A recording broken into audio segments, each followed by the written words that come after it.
Hello dear students, welcome to our YouTube channel. और आज हम बात करने वाले हैं केमिस्ट्री क्लास 12 के चैप्टर 2 यानी सॉल्यूशन का एक्सरसाइज 2.21 से, जो कि एनसीईआरटी बुक से लिया गया है। सवाल यहाँ पर कहता है कि two elements A and B form compounds having molecular formula AB2 and AB4। दो एलिमेंट है हमारे पास ए और बी। ये एलिमेंट ही खुद में जो कंपाउंड बनाते हैं वो AB2 बनाता है और AB4 बनाता है। दोनों एक सॉल्यूट है, समझिए दोनों सॉल्यूट के रूप में बनता है। AB2 भी एक सॉल्यूट के रूप में बनता है और AB4 भी यहाँ पर एक सॉल्यूट ही है। और दोनों ही सॉल्यूट को हम लोग जो है 20 ग्राम बेंजीन में मिलाते हैं। अब देखिए यहाँ पर जब 1 ग्राम इस AB2 को 20 ग्राम बेंजीन में मिलाते हैं, बेंजीन 20 ग्राम ही लिया गया है और दो बर्तन में लिया गया है, यानी कि यहाँ पर एक बर्तन में बेंजीन लिया गया है 20 ग्राम और यहाँ पर भी एक में लिया गया है 20 ग्राम ही लिया गया है। बेंजीन समय फिक्स है, ये बेंजीन हमारा है 20 ग्राम, ठीक है। अब इसमें जो है अगर 1 ग्राम हम यहाँ पर AB2 गिराते हैं तो कहता है कि इस सॉल्यूशन का फ्रीजिंग पॉइंट घट जाता है। कितना से घट जाता है? तो 2.3 केल्विन से। डेल्टा TF यहाँ पर हो जाता है 2.3 केल्विन, ठीक है। और जब यही 1 ग्राम AB4 को हम लोग 20 ग्राम बेंजीन में मिलाते हैं, 1 ग्राम AB4 को 20 ग्राम बेंजीन में मिलाते हैं, तो यहां पर जो डेल्टा TF होता है तब जो फ्रीजिंग पॉइंट हमारा घटता है वो 1.3 केल्विन से घट जाता है। और सवाल में कहता है कि अगर बेंजीन के लिए KF का वैल्यू यानी कि मोलर डिप्रेशन कांस्टेंट का वैल्यू वो 5.1 केल्विन किलोग्राम पर मोल हो, तो ये बताइए हमारा जो AB मॉलिक्यूल AB2 या AB4 मॉलिक्यूल है उसमें जो A और B है एटम्स या एलिमेंट्स, उनका मोलर मास क्या है। ए और बी का मोलर मास पूछ रहा है, ठीक है। तो प्यारे बच्चों, सबसे पहले हम लोग का काम ये है कि हमारे पास दो केस दिए हुए, दो बर्तन है, मैंने दो केस है। दोनों केस में ही हम लोग देख लेते हैं कि AB2 का मोलर मास क्या है और AB4 का मोलर मास क्या है। ये हमें निकालना बहुत जरूरी है, यानी कि सॉल्यूट का मोलर मास आसानी से निकाल सकते हैं। कैसे? डिप्रेशन वाला फॉर्मूला यूज करके। समझे बात को? आराम से निकाल लेंगे और आराम से सॉल्व करके AB2 और AB4 का मोलर मास निकाल लेंगे। फिर मैं आपको बताऊंगा, 10th क्लास आपको याद दिलाऊंगा, 10th क्लास के मैथमेटिक्स को लगा करके यहाँ पर ए और बी का मोलर मास हम यहाँ पर आराम से निकाल लेंगे। चलिए पहले बात करते हैं हम लोग केस 1 की। तो केस 1 माने हो गया हमारा पहला, ये पहला वाला डब्बा, ठीक है। ये केस 1 हो गया, ये केस 2 हो गया, ठीक है। केस 1 में हमारे पास सॉल्यूट का जो मास है वो मास है सॉल्यूट का वो 1 ग्राम, ठीक है। उसके बाद सॉल्वेंट का जो मास है यानी कि कैपिटल W मान लेते हैं, इसको भी स्मॉल w मान लेते हैं। सॉल्यूट का वेट हमारा 1 ग्राम है और सॉल्वेंट का वेट हमारा 20 ग्राम है, ठीक है। उसके बाद हम लोग का डेल्टा TF दिया हुआ है कितना? 2.3 दिया हुआ है और KF हमें दिया हुआ है कितना? 5.1 दिया गया है। तो हम जानते हैं कि डेल्टा TF क्या होता है? KF गुना मोलैलिटी। मोलैलिटी का मतलब हो गया number of mole of solute by weight of solvent in kilogram. तो ये थाउजेंड डिवाइड कर दिए तो ये किलोग्राम में आ गया सॉल्वेंट। अब यहां से हम लोग डेल्टा TF को अगर हम देखें तो ये हो जाएगा KF Guna number of mole of solute. क्या होता है? Weight of solute by molar weight of solute. Weight by molar weight हो गया, ये 1000 जाएगा ऊपर में बाय W हो जाएगा यहाँ पर। अब देखिए यहां से हम लोग निकाल लेंगे यही मोलर वेट ऑफ सॉल्यूट। तो मोलर वेट यहाँ पर हमारे पास जो यहाँ पर मोलर वेट है, मान लीजिए ये जो मोलर वेट सॉल्यूट जो है वो किसका लिए है? केस 1 में हमारे पास सॉल्यूट है AB2, यानी AB2 का मोलर वेट ये है। ये जो M निकल रहा है वो AB2 का मोलर वेट निकलेगा। तो यहां से M को हम लोग फ्री कर लेंगे तो M इज इक्वल टू हो जाएगा KF into W into 1000 divided by delta TF into capital W। ये नीचे आ गया, ठीक है। अब ये फॉर्मूला यूज करके हम लोग जो ये M निकालेंगे तो ये देगा हम लोग को molar mass of AB2 molecule का देगा। समझे बात को? तो यहाँ पर KF का वैल्यू पुट कर लेंगे। KF का वैल्यू हम लोग के पास में है 5.1 मल्टीप्लाई कर देंगे। स्मॉल w हमारे पास 1 ग्राम है, उसके बाद 1000 है, उसके बाद यहाँ पर डेल्टा TF का जो वैल्यू है वो है 2.3, उसके बाद कैपिटल W जो है वो है 20। यहां पर से ये कट जाएगा, यहां से ये हो गया हमारा 50 बार में कट गया। और सिंपल सी बात है 50 गुना 1 गुना ये कर देंगे तो हमारा हो जाएगा 5। उसके बाद जब 25 हो जाएगा यहाँ पर, तो यहाँ पर से ये पॉइंट भी खत्म हो जाएगा, 255 बट्टे हो जाएगा यहाँ पर 2.3। और जब इसको हम लोग सॉल्व करेंगे तो रिजल्ट हम लोग का आएगा 110.87, ये ग्राम पर मोल में आएगा। यानी कि हमें यहां से प्राप्त क्या हो गया, हमें यहां से मिल गया, हमें यहां से प्राप्त जो हुआ है ना वो m मिल गया। और ये m जो है वो किसका है, तो Ab2 का है। मैंने Ab2 का मोलर मास हमने निकाल लिया, क्योंकि केस 1 में जो हमने सॉल्यूट मिलाया था वो Ab2 था। Ab2 का मोलर मास हमें मिल गया इस फॉर्मूला से। अब सेम काम करेंगे हम लोग इस Ab4 के लिए, और इस सॉल्यूशन में हम लोग Ab4 का जो मोलर मास होगा वो निकाल लेंगे। अब ध्यान दीजिए, यहां पर हम लोग बात करते हैं अब सेकेंड वाले सॉल्यूशन में। तो इसमें अगर बात करें तो हमारे पास वेट ऑफ सॉल्यूट यहां भी हमारे पास 1 ग्राम ही है, ठीक है। उसके बाद वेट ऑफ सॉल्वेंट भी हमारे पास 20 ग्राम ही है।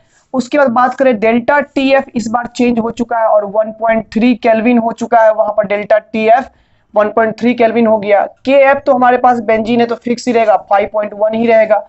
एंड सो यहां पर अगर हम लोग मोलर मास की डायरेक्ट बात करें तो MaB4, molar mass of Ab4 का फॉर्मूला क्या आएगा, सेम फॉर्मूला आएगा, Kf into small w into 1000 divided by delta TF into capital W। और यहां पर हम लोग पुट कर देंगे, यहां पर Kf 5.1 इंटू W तो 1 है, इंटू यहां पर जो हमारे पास 1000, और यहां पर जो हमारे पास डेल्टा TF है वो हम लोग लिए हुए हैं 1.3, और गुना कैपिटल W हमारे पास 20 ही है। तो सेम प्रोसेस में यहां पर 50 बार में कट जाएगा, और यहां पर भी हो जाएगा 255.1.3 हो जाएगा इस बार। और इसको जब सॉल्व करेंगे तो हमारा रिजल्ट मिलेगा 196.5 ये ग्राम पर मोल हमारा रिजल्ट आएगा। तो प्यारे बच्चों, ये हम लोगों का आ गया इस सॉल्यूशन में Ab4 का मोलर मास। अब देखिए यहां पर Ab2 का मोलर मास हमें मिल गया है, Ab4 का मोलर मास मिल गया है। जरा सा गौर से देखिए आखिर मोलर मास होता क्या है। मान लीजिए आप H2O का मोलर मास लिखते हो 18, और वही H2O2 का मोलर मास आप लिखते हो 34 लिखते हो, 34 लिखते हो। तो ये कैसे लिखते हो आप, सिंपल सी बात है। यहां पर हम लोग करते क्या है कि इसमें इस मॉलिक्यूल में जो भी एटम्स होते हैं उनके मोलर मास को हम लोग जोड़ देते हैं, एटॉमिक मास को जोड़ते हैं। यहां पर O का एटॉमिक मास 16 है, हाइड्रोजन का 1 है, तो 1 इंटू 2 करते हैं प्लस 16 करते हैं तो यहां पर 18 हो जाता है। सिमिलरली यहां पर 16 2 32 प्लस 2 करते हैं तो यहां पर 34 जाता है। माने एटम्स के मास को जोड़ दो तो मॉलिक्यूलर मास मिलता है। इसका मतलब ये हो गया, अगर हम एक मास को मान लीजिए एक ए का मोलर मास को हम स्मॉल a मान ले या x मान ले, b का मोलर मास को मान लीजिए y मान ले, तो जाहिर सी बात है यहां पर क्या है, Ab2 में क्या होगा x प्लस 2y होगा, और Ab4 में क्या होगा x प्लस 4y होगा। और हमारे पास दो इक्वेशन बनेंगे, x plus 2y is equal to this and x plus 4y is equal to this. और हम लोग आराम से x और y का वैल्यू निकाल सकते हैं, क्योंकि x हम लोग मान रहे हैं मोलर मास ऑफ A, वही मांग रहा है यहाँ पर एटॉमिक मास ऑफ A मांग रहा है, एटॉमिक मास ऑफ B मांग रहा है। तो हम लोग एटॉमिक मास को कंसीडर कर लेते हैं x एंड y से। चलिए यहां तक आप लोग नोट कर लिए हैं तो स्क्रीनशॉट एक बार ले लीजिए अगर नोट नहीं किए हैं तो, और आगे के प्रोसेस पर हम लोग चलते हैं। तो हमें यहाँ पर Ab2 और Ab4 का मोलर मास हम लोग को मिल गया है। यहाँ पर 196.15 ग्राम पर मोल आया था, पिछले टाइम में उसको हम 1 को छोड़ के 5 केवल लिख दिए थे, तो उसको मैनेज कर लीजिएगा थोड़ा सा।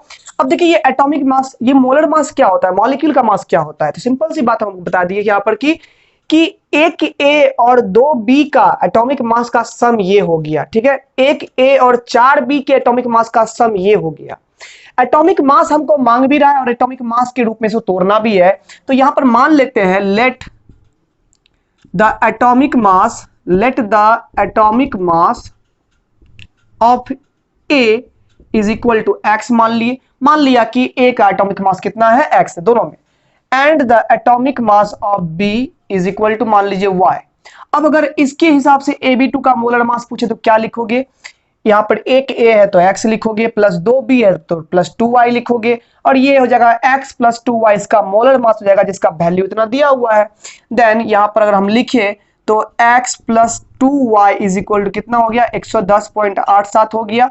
एंड सिमिलरली यहां पर लिखे x प्लस 4b है तो मतलब 4y, और यहां पर ये इसका मोलर मास हो गया जिसका वैल्यू कितना है 196.15 है, ठीक है। अब देखिए यहां पर करेंगे क्या, आप लोग 10th क्लास आप लोग को याद आ गया होगा, यहां से हम लोग जो है दो वेरिएबल्स वाले यहां पर लीनियर इक्वेशंस हैं, इसमें किसी एक को उड़ा देंगे वेरिएबल को, दूसरा का वैल्यू निकाल लेंगे और आराम से सवाल को सॉल्व कर लेंगे।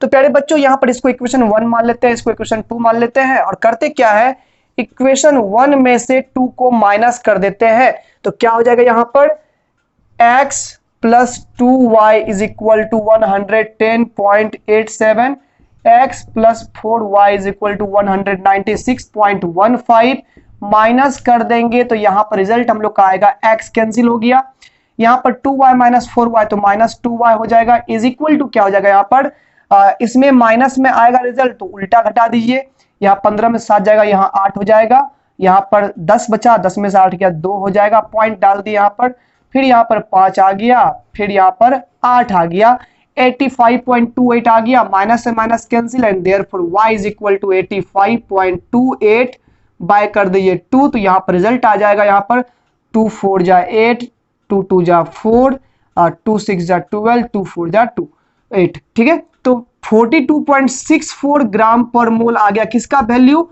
y का वैल्यू, और y हमने किसको माना है, y हमने एटॉमिक मास ऑफ B को माना है। प्यारे बच्चों यहाँ पर B का एटॉमिक मास पूछ रहा था तो B का हमने फाइंड आउट कर लिया।